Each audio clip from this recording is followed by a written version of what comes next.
ఎన్నికలు సమీపిస్తున్న వేళ టీడీపీ అధినేత చంద్రబాబు ఆ జిల్లా పర్యటన పార్టీ కార్యకర్తల్లో జోష్ నింపితే నాయకులను మాత్రం డీలా పడేలా చేసింది. మరో 2 నెలల్లో ఎన్నికలున్నప్పటికీ టికెట్లపై స్పష్టత ఇవ్వకపోగా ఆయన ఇచ్చిన సంకేతాలు నేతలకు షాక్ ఇచ్చాయి.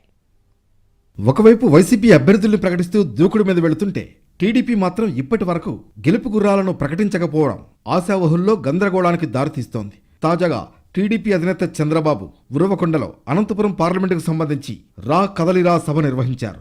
నేతలు కూడా ఎన్నికల టైం కావడంతో జనాన్ని భారీగా తరలించారు. కానీ నాయకులను మాత్రం ఈ సభ తీవ్ర నిరాశకు గురిచేసిందని చెప్పాలి.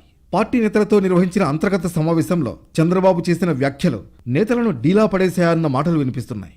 కొన్ని నియోజకవర్గాల్లో విభేదాలపై చంద్రబాబు ఒకంత క్లాస్ పీకినట్లు సమాచారం. టికెట్ల సంగతిపై ఎలాంటి స్పష్టత ఇవ్వకపోగా పార్టీలో సీనియర్లు జూనియర్లు అన్న తేడాలేమీ ఉండవని తేల్చేశారు.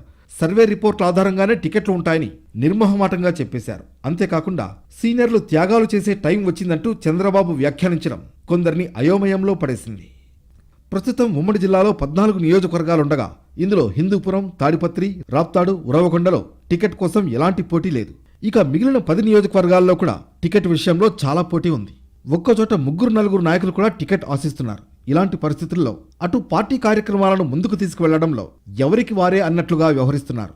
సింగనమల నియోజకవర్గంలోనైతే అసలు ఇన్ఛార్జ్ లేరంటూ ఇటీవల రాయలసీమ కోఆర్డినేటర్ బీద రవిచంద్ర యాదవ్ చేసిన కామెంట్స్ మరింత కాక పుట్టించాయి.